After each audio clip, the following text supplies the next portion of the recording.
The Cathars. You might have heard them also be referred to as the Albigensians. They were a mysterious and radical religious movement in the 12th and 13th centuries around the Languedoc region of southern France, daring to defy the might of the Catholic Church with provocative and dualistic beliefs. You see, they view the world as a cosmic clash between two equal forces, a benevolent, spiritual god of light and an evil, materialistic god of darkness. Embracing asceticism and rejecting the opulence and corruption they saw in the church, the Cathars attracted many followers, and from all walks of life, igniting a spiritual revolution that threatened the very fabric of medieval society. Of course, the tension culminated in the fiery Albigensian crusade launched in 1209 by Pope Innocent III, which ended in a brutal event such as the Siege of Béziers, where the lines between innocent and guilty began to blur in the chaos of battle. Well, despite facing relentless persecution and the equally relentless machinery of the Inquisition, the Cathars' faith persisted in whispers and shadows, and it leaves us with a legacy of rebellion and mystique that continues to intrigue and inspire us. Perhaps it's that legacy and curiosity that's brought you to this video. If it has, well, fantastic. Good to meet you. As always, the best way to support the channel is just by talking about it. Like and subscribe and tell all of your buddies. Now, with that being said, let's all get nice and relaxed. We don't need a long introduction here. I know exactly what you're here for, and that's to learn about the Cathars. But where do we even start? We could start in the 12th and 13th centuries. But it goes back a little bit further than that. And we may as well pay some of the early mentions of Cathars, or what is perceived to be Cathars or Catharism, a little bit of attention. So we go back to the First Ecumenical Council of Nicaea in 325 AD, and it addressed a sect known as the Cathari. In Canon 8, the works in particular, stipulating that if they wished to join the mainstream faith, they must agree to share communion with those who had married twice and offer pardon to those who had lapsed in their faith. Well, that's an early one.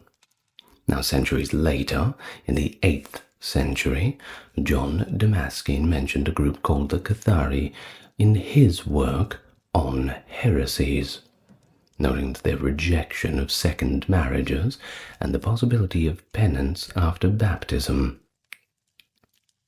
Now, the development of the Cathar movement in Western Europe is believed to be influenced by the teachings from the Byzantine Empire, that is the East Roman Empire, if you don't know. Now, the Bogomils of the First Bulgarian Empire played a significant role in the transmission of these kinds of ideas. It's thought that their teachings spread westward through trade routes, reaching regions such as the Netherlands, for example. Additionally, adherents of the Paulician movements from Armenia and Eastern Anatolia, who were relocated to Thrace, particularly Philippopolis, may have contributed to the Cathars' theological foundations. Now, this is a maybe, but when we're trying to trace the roots of things, we try and look at as many possibilities as we can. Now, of course, in Western Europe, the Cathars became pretty hard to ignore and quite notably active around the mid-12th century. So, because of this, scholars generally agree that things identifiable as Catharism, or at least our idea of solid Catharism, emerged around 1143, when Eberwin of Steinfeld, a cleric, reported a group with similar beliefs operating in Cologne. Now, a significant event in Cathar history was the Council of St. Felix Lauriger in 1167. This council was attended by local figures, Nicetas, who was a leader among the Bogomils, the Cathar bishop of northern France, and the leader of the Cathars in Lombardy, highlighting the movement's growing organization and reach. Of course, if you've got a leader, he has to have been voted in, or at least agreed on to be leader by a certain group of people.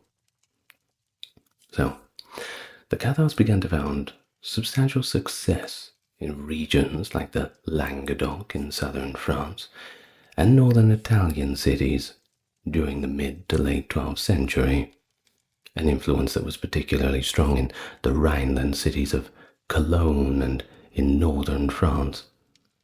The movement persisted in a diminished form in Languedoc until around 1325 and continued in northern Italy until the Inquisitions of the 14th century ultimately led to their eradication. We'll get to all that a little bit later after the customary introductions. Now, of course, associated with the Cathars were the Albigensians, who were also referred to as Bulgars, a term derived from Bulgarians. Now, this nomenclature reflects their connection to the Bogomils, known as the Friends of God from Thrace. There was a considerable transmission of rituals and ideas from Bogomilism to Catharism. You see, the Cathars shared doctrinal similarities with the Bogomils, Paulicians, early Marcionists, Manichaeans, and even the Christian Gnostics. But despite these similarities, I would advise a little bit of caution, well, a lot of caution rather, in assuming direct historical connections between the groups, noting that such links may be based more on modern theoretical interpretations rather than concrete historical evidence. Now, of course, the Cathar movement faced significant opposition from the Catholic Church, who were not too happy with somebody else taking charge of what was considered the established doctrine, leading to the destruction of most of their writings by the papacy, which viewed their doctrines as a substantial threat. Well, as a result, much of what we know about the Cathars and what we're going to discuss in this comes from the accounts of the enemies, the victors who wrote the history. Equally unfortunate is the very few Cathar texts that were written, well, of them, very few survive till today. But notable among these are the Rituals of the Cathars of Lyon, which provides insight into a few of their practices, and the Book of Two Principles, which outlines their dualistic theology, at least from the perspective of the Cathars themselves. Well, with that being said, we arrive in the traditional time of the beginning of the Cathar movement. So throughout the 12th and early 13th centuries, the Catholic Church made numerous attempts to suppress the growing influence of the Cathars in Languedoc, but these efforts were met with limited success. In 1147, Pope Eugene III dispatched a legate to Cathar strongholds with the aim of halting their progress. But despite this initiative, and the isolated success of figures like Bernard of Clairvaux, the mission was more or less a failure. Of course, it shows the significant power and also resilience of the Cathar sect during that period. It takes a fair bit of guts to say no when the Catholics start showing up telling you what to do in the 12th century. You know what the penalty is for not complying. But of course, if weight of numbers are behind you, you feel a little bit more confident to tell them to go home politely. Of course, they didn't just give up there. The subsequent missions were sent, but they also continued to struggle. Now, Cardinal Peter was sent to Toulouse and the surrounding Toulousian area in 1178, but his efforts, well, they weren't much use either. Similarly, between 1180 and 81, Henry of Marcy, the Cardinal Bishop of Albano, led a mission that included an armed expedition capturing the fortress of Levaur. But even this show of military force did not extinguish the Cathar movement.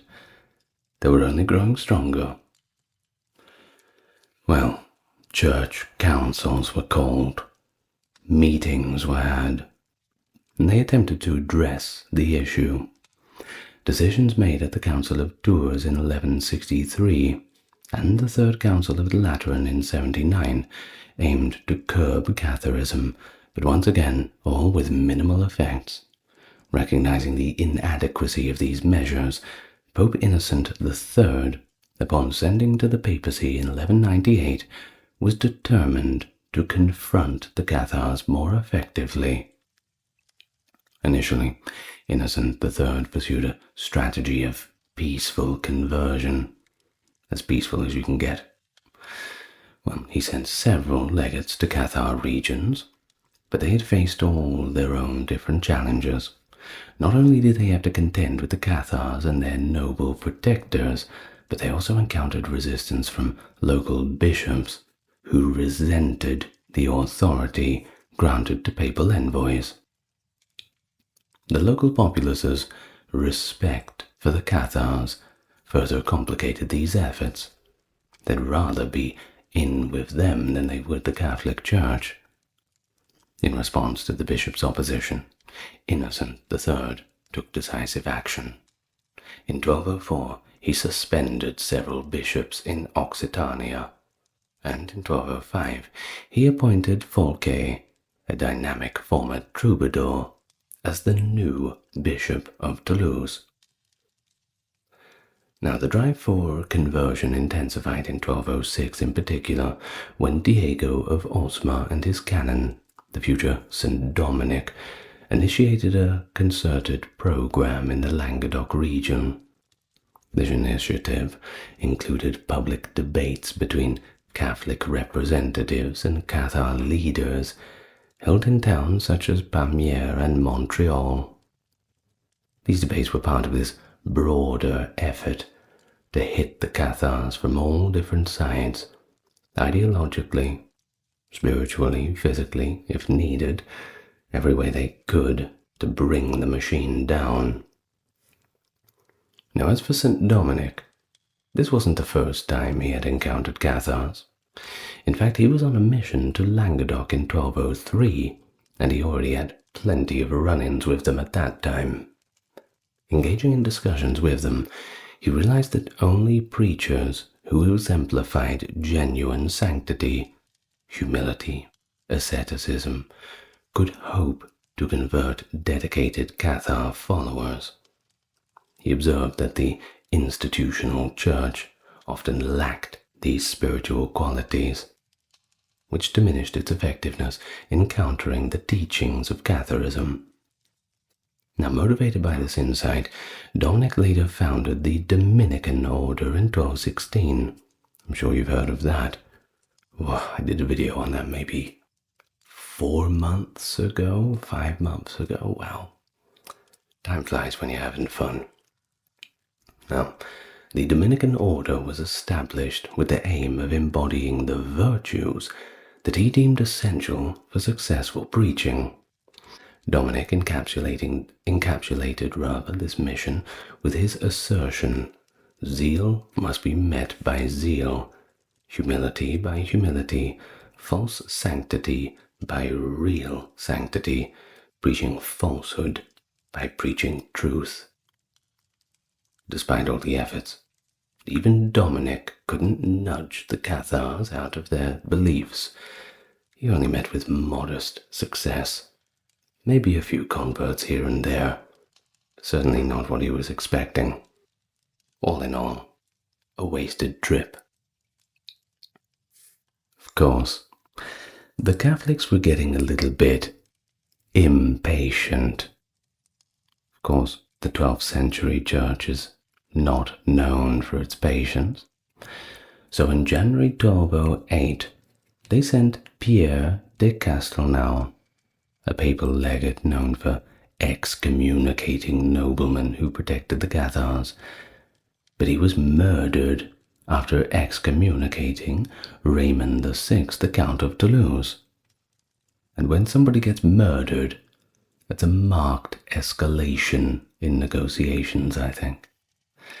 Now, his assassination, allegedly by a knight in Raymond's service, certainly marked a turning point.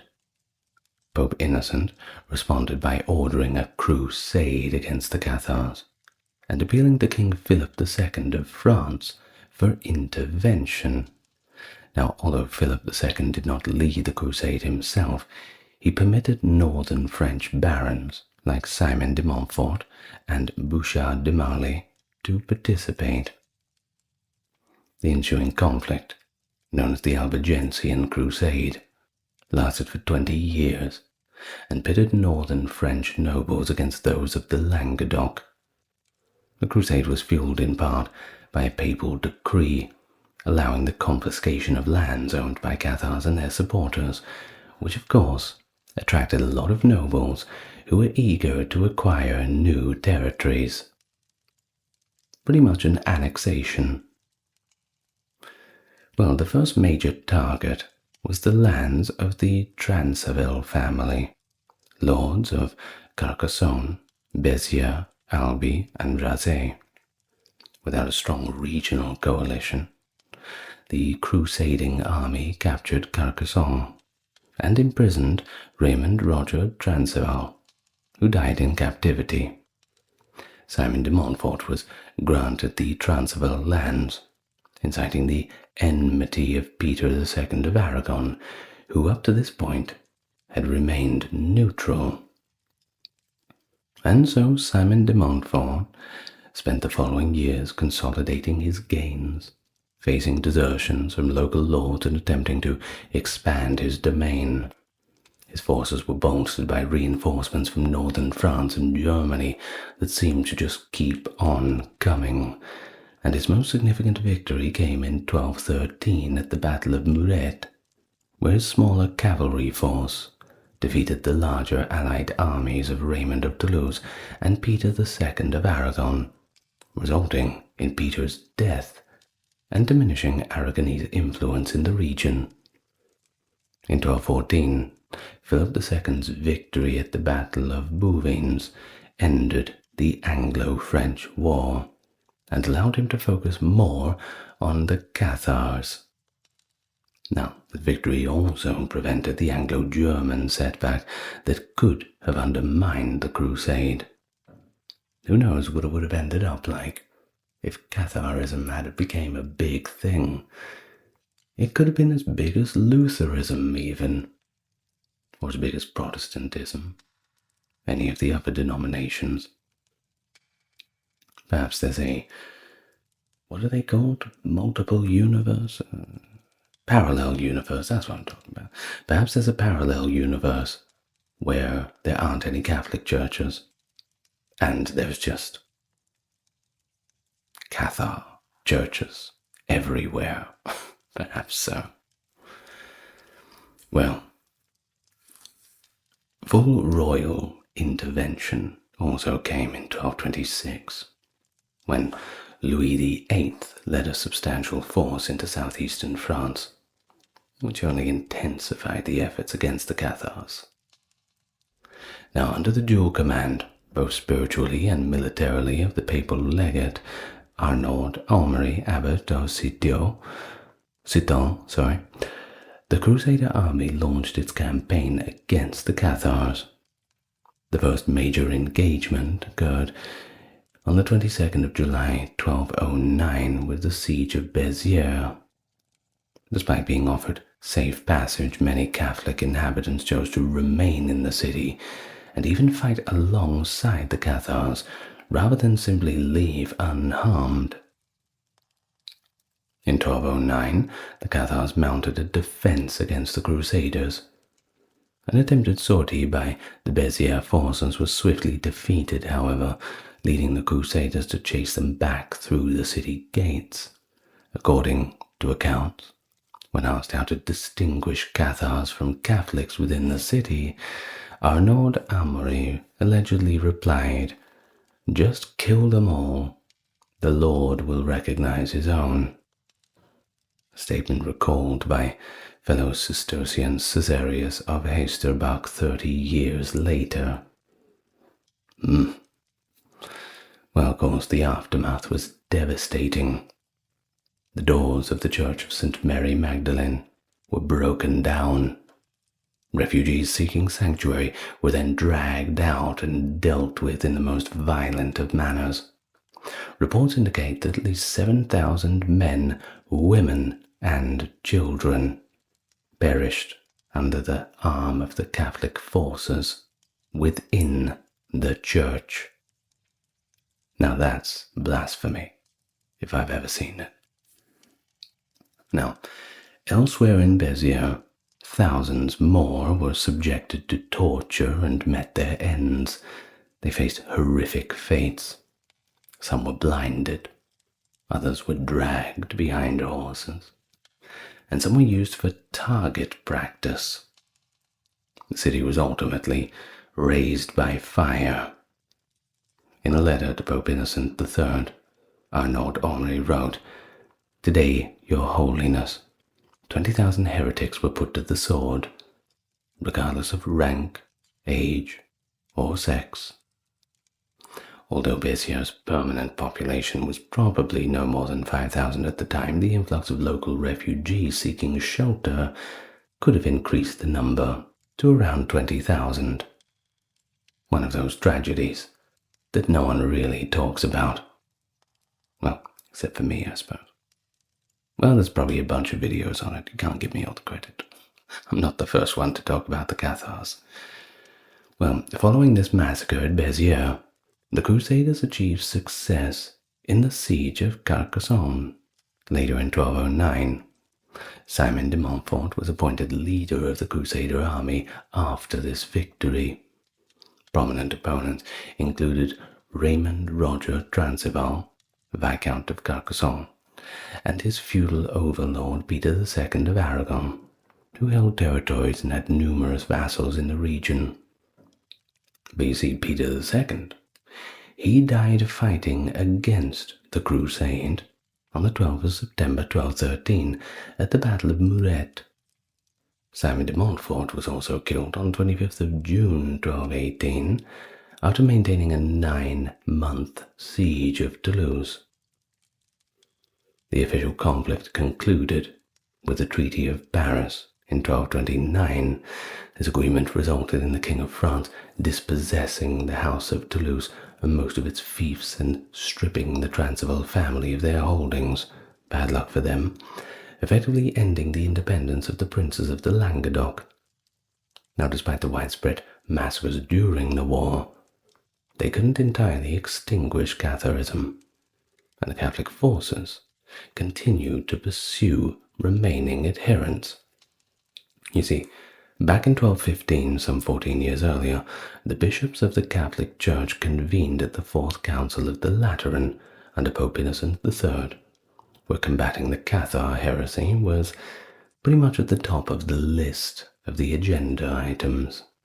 Now, to further suppress the movement, the Inquisition was also established in 1233, operating in southern towns like Toulouse, Albi, which is where we get Albigensian from, and Carcassonne throughout the 13th and much of the 14th century. The Inquisition succeeded in crushing Catharism, at least as a popular movement, forcing its followers to go underground. Those who refused to recant or who relapsed when found out, if found out, were either hanged or, in a more rarer case, burned at the stake. But most of them were hung. Now, there was a rather notable event that occurred in 1239, 13th of May to be exact, in Champagne, where 183 men and women were convicted of Catharism and burned at the stake by the order of the Dominican Inquisitor and former Cathar prefect, Robert Le Bourget. Now, this is one case where they did have quite a large burning, but in general, they didn't really do that too much. Now, earlier, Mount Guimard in northeastern France had been denounced as a place of heresy in a letter from the Bishop Liege to Pope Lucius II in 1144. Now, from May 1243 to March 1244, the Cathar fortress of Montségur was under siege of troops of the Seneschal of Carcassonne and the Archbishop of Narbonne. On the 16th of March 1244, over 200 Cathar prefects were burned in a massive fire, and the field of the burned near the castle's base, a massacre of symbolic importance. Now, the Church, during the 1235 Council of Narbonne, had decreed milder punishments for lay people suspected of sympathizing with the Cathars, only slightly mild.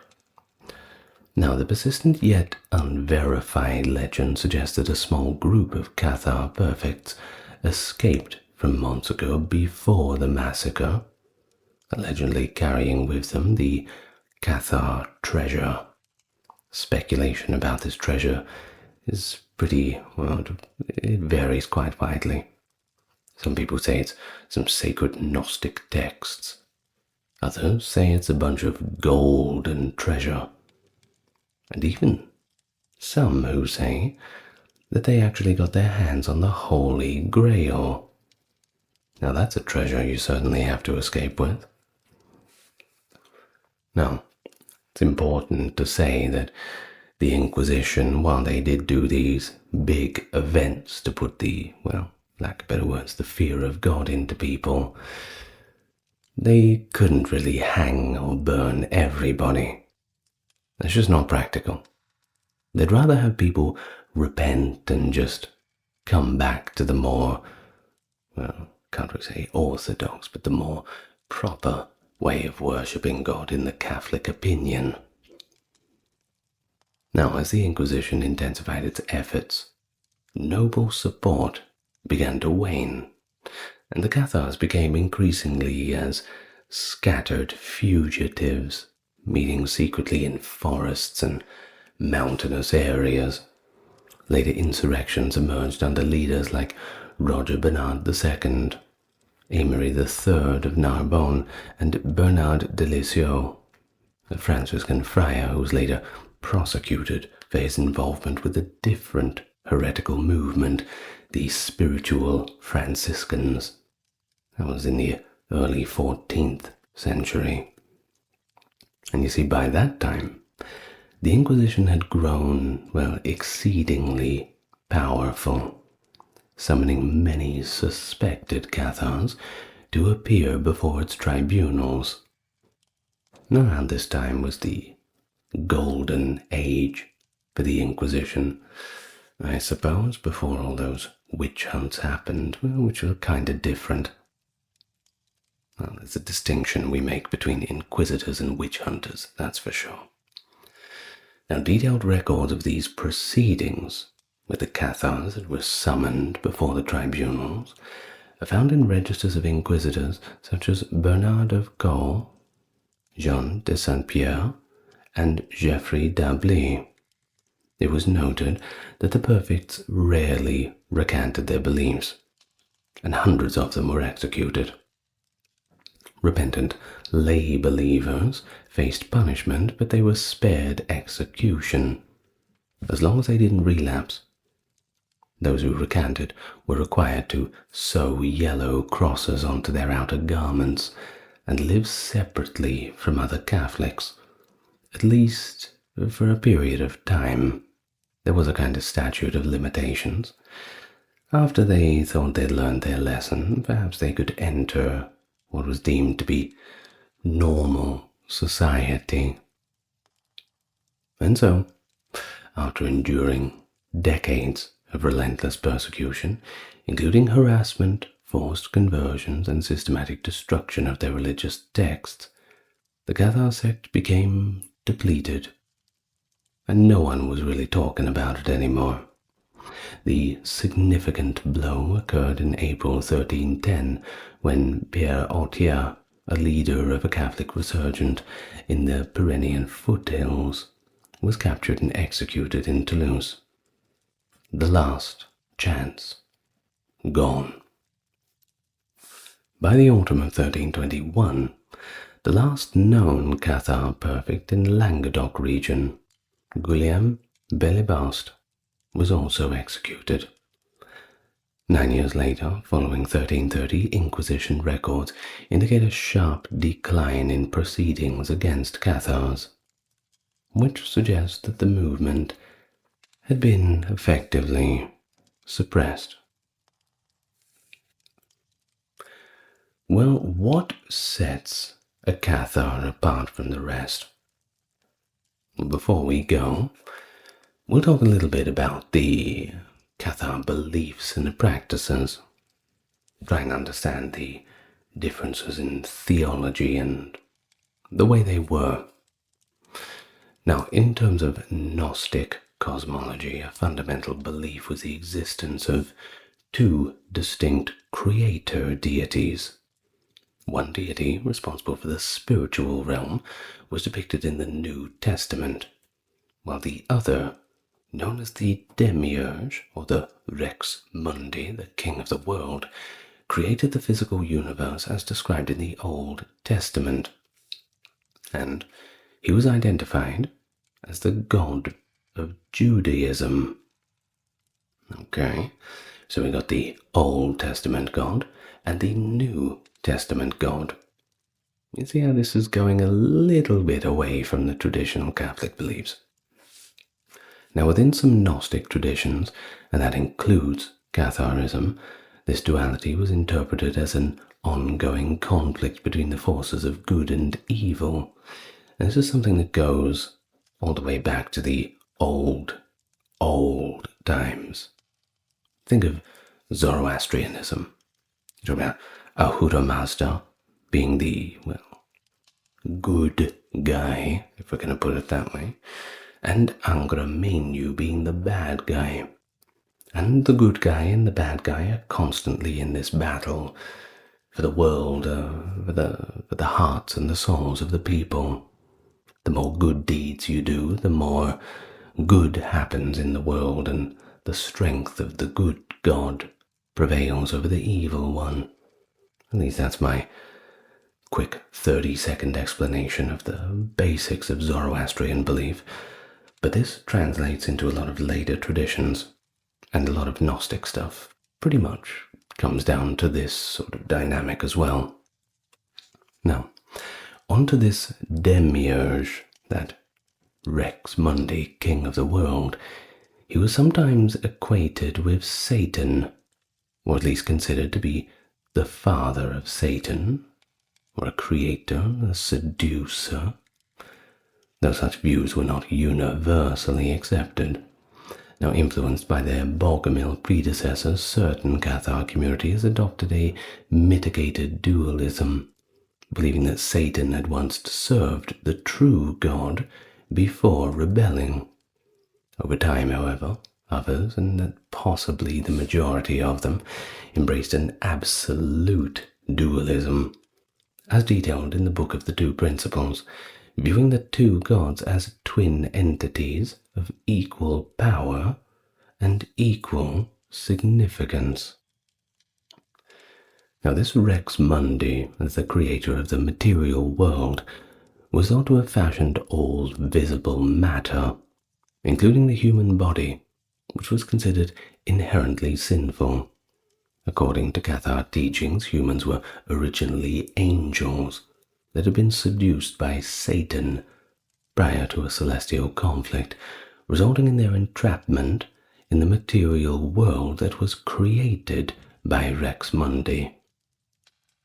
To return to their angelic state, they needed to completely renounce the material self. Until achieving this, they were believed to be trapped in a cycle of reincarnation, living multiple lives on a corrupted earth. Now, firmly denying the physical resurrection of Jesus, the Cathars interpreted it symbolically as reincarnation. They also rejected the Christian cross, seeing it as an instrument of torture and evil. Additionally, they viewed John the Baptist, identified with Elijah, as a malevolent figure sent to hinder Jesus' message through the false sacrament of baptism. Now, for the Cathars, references to resurrection in the New Testament were understood solely as symbols of reincarnation, generally dismissing traditional Trinitarian concepts of Christ. The Cathars favored beliefs more closely aligned with non-Trinitarian modalistic monarchianism, such as Sabellianism in the West and adoptionism in the East. Now, this perspective might have been combined with their docetic views mentioned earlier. Some historical sources, including Bernard of Clairvaux's biographer, accused certain Cathar groups of adhering to Arianism, and some scholars believe traces of Arian Christology can be identified in Cathar beliefs. Now, Arianism, if you've watched my video about the First Council of Nicaea, that was kind of the original heresy. They called the Council of Nicaea effectively to decide on doctrine, and Arianism kind of got the short end of the stick. If you want to learn more about Arianism, well, you know to go and search up my video on the First Council of Nicaea, where I explain pretty much everything about it. So, certain Cathar communities may have held that in a spiritual realm known as the land of the living was created by the good God, and that its history and geography served as a template for the evil God's corrupted material world. Now, in this view, the true story of Jesus unfolded in the spiritual realm, while the physical Jesus on earth was considered an impostor, a false Messiah, and a consort of the material Mary Magdalene. Despite this, it was believed that the true Jesus influenced the physical world in a matter akin to the harrowing of hell, possibly by inhabiting the body of Paul himself. This interpretation was recorded by the 13th century chronicler Pierre de Vaudequernet. Now, some Cathars also recounted a variation of the Enochian narrative where Eve's daughters were said to have mated with Satan's demons, giving birth to giants. The flood, in this version, was either Satan's response to demons exposing him as not the true God, or an attempt by the invisible Father to eliminate the giants. The Holy Spirit was sometimes considered a single entity, but in other Cathar beliefs, it was viewed as the collective of unfallen angels who had not followed Satan in his rebellion. Now, here's another aspect, a little bit more of a worldly one. The Cathars saw the sensual allure of women as an obstacle to man's rejection of the material world. However, despite their emphasis on celibacy, certain Cathar groups did make exceptions. In one story, the invisible Father had two spiritual wives, Kolam and Hulebam, which is linked to the biblical Ohla and Oholibah. This father may have instigated the war in heaven by seducing Satan's wife, or vice versa. Cathars who follow this narrative believe that having families and children would not prevent them from entering God's kingdom. Some Cathar groups also believed in a day of judgment, when the number of the just would equal that of angels who had fallen. On that day, believers would ascend to the spiritual realm, while sinners would be cast into eternal fire, along with their master, the devil.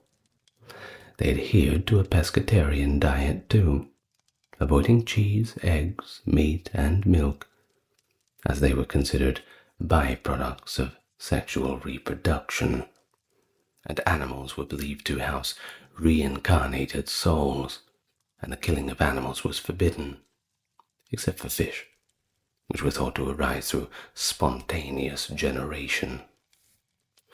Well, in many ways, the Cathars prefigured Protestantism, rejecting the doctrines of transubstantiation, purgatory, and prayers for the dead, also prayers to saints. They also supported the idea that Scripture should be read in the vernacular, further distancing themselves from the established church practices at the time of only ever reading it in Latin. They positioned themselves as an anti-sacerdotal group, opposing the Catholic Church prior to the Reformation. They strongly protested what they viewed as the Church's moral, spiritual, and political corruption. In contrast to the numerous sacraments of the Catholic Church, the Cathars had only one central rite: the consolation. This brief spiritual ceremony was intended to absolve the believer of all sin and elevate them to the status of a perfect, the highest level within the Cathar community. Now, many believers opted to receive the consolation as they neared death, allowing them to complete the ritual of liberation without having to endure the extensive and demanding purity obligations required of the Parfaits for an extended period. After receiving this sacrament, some Cathars reportedly refused all food except for cold water, a practice known as the indura. Certain church writers even claimed that when a Cathar, having received the consolation, showed signs of recovery, they were intentionally smothered to ensure their passage to paradise. Well, however, evidence of this being widespread is pretty limited, with most instances being exceptional ones rather than the norm. You can only imagine it. Oh, I'm getting better, praise God. That's terrible. You can't do that.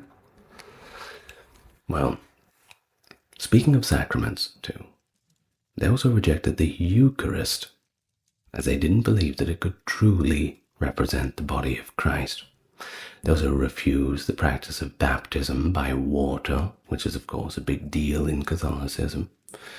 And there we have following two quotes, actually, which reflect the experience of the Inquisitor Bernard Guy in his encounters with Cathar beliefs and practices, and we'll read from what he said about it right now. Then they attack and vituperate, in turn, all the sacraments of the Church, especially the sacrament of the Eucharist, saying that it cannot contain the body of Christ. For had this been as great as the largest mountain, Christians would have entirely consumed it before this. They assert that the host comes from straw, that it passes through the tails of horses, to wit, and when the flour is cleaned by a sieve of horsehair, that moreover it passes through the body and comes to a vile end, which they say could not happen if God were in it. Of baptism, they assert that the water is material and corruptible, and is therefore the creation of the evil power, and cannot sanctify the spirit, that the churchmen sell this water out of avarice, just as they sell earth for the burial of the dead, and oil to the sick when they anoint them, and as they sell the confession of sins as made to priests. End of the account from the Inquisitor Bernard Guy. Now, interestingly, while the Cathars criticized the Old Testament God, often expressing views that could be considered anti-Semitic in these days, they didn't harbor hostility towards Jews themselves. In fact, the Jews that were in those regions enjoyed a relatively stable status, some even elevated to positions of authority, such as bailiffs and public officials. Of course, this tolerance, that seemed to anger the Catholic Church a little more, further intensifying the conflict between the two groups. Also, the Cathars were fundamentally opposed to killing, and this belief extended into their dietary practices, as we have mentioned. Now, the Parfaits, their spiritual elite, adhered to a strict code that required abstention from all animal products. That reason, of course, being the aforementioned, that anything linked with sexual reproduction was tainted, but this view also contributed to their opposition of violence and encompassed war and capital punishment, views that were stark contrast with the normal ways of life in medieval Europe. However, the movement did involve armed supporters willing to commit acts of violence, including the murder of the papal legate Pierre de Castelnau in Provence in January of 1208. So, sometimes exceptions are made. Now, in terms of women in the Cathars movement, they were provided with multiple opportunities and even independent spiritual action, another rare feature in medieval religious movements. Not only did they serve as believers, but they could also ascend to the higher roles of the Parfaits, allowing them to administer the central Cathar sacrament, the consolation. Now, this inclusion in the ranks of the Parfaits showed the Cathar belief that the soul was immaterial, and no distinction between man or woman, with gender holding absolutely no significance in spiritual matters. As a result, Cathars viewed women as equally capable of leading spiritually, and they did, many times. Now, Cathar beliefs about reincarnation also contributed to this view of gender equality. They held that individuals would be reincarnated until they fully renounced the material world, and a person could be reborn as either a man or a woman. Did not matter. You would just come back as a person. Now, the emphasis on the spirit rather than the body meant that women were seen as fully qualified to serve as leaders, making Catharism particularly appealing to women who sought roles that the Catholic Church, denied them. Now, throughout early medieval Christianity, women accused of heresy often included Gnostics, Cathars, and later groups like the Beguines. Many of these women faced torture and execution. Cathars, like the early Gnostics, elevated the importance of Mary Magdalene in early Christianity, crediting her with a vital role as a teacher. This reverence for her as a spiritual leader bolstered the Cathar belief that women could also lead as well as anybody else. The Cathars even considered Mary Magdalene to be a potentially more important figure than St. Peter, emphasizing her significance in the Gospel of John, which of all the Gospels the Cathars held in the highest of regard. Now, widows in particular often received the consolation and became Parfaits, further demonstrating the movement's openness to female leadership. Now, though female Parfaits seldom traveled to preach, they played a pretty big role in establishing group homes for women known as hostels when they taught the faith. Through this effort, women helped the religion grow, passing their beliefs to the next generation.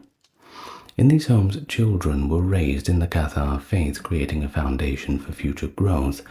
While some rare instances of female Cathars traveling to spread the faith do exist, most women contributed to the movement's expansion by educating and nurturing future believers. Now, quickly before we go, despite the important role women did play in the movement of the Cathars, the faith was not entirely egalitarianism. Now, one later teaching emerging among the French Cathars held that a person's final incarnation had to be experienced as a man to achieve salvation. The belief suggested that women must be reborn as men to break free from the cycle of reincarnation. Toward the end of the Cathar movement, this notion actually gained quite a lot of traction, and the practice of excluding women perfecti began to appear. But once again, that was pretty limited. Women continued to hold leadership roles among the Italian Cathars, who included women among their perfecti until the movement's decline.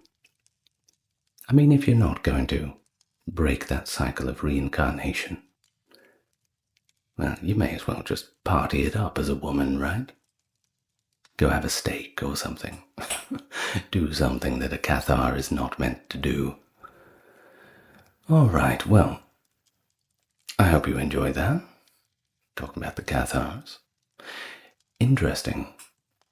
And like I said, alternate timelines. Different universes, perhaps. Maybe there's a Cathar church right around the corner from you, and the Catholics were the ones who got crusaded. Who knows? Well, before I go, I will thank the top-tier patrons and supporters. Dark, Kerry, Kimberly, Ember, Ben, rather, not Brit. I'm just putting Ben and Brit, fusing them together. Charles, Aaron, James, Jeffrey, Melissa, Scott, Stark Factory, Wendy, Jaden, Sherry, Jessica, Christine, Sally, Katiana, Christine, Fazaba, Legitmus, Maverick, Susan, Dr. Neuro Nerd, Cameron, Alexander, Nicholas, Daniel, and J.R. Thank you very, very much. And I will see you in the next exciting video. Good night, everyone. Lots of love to you all.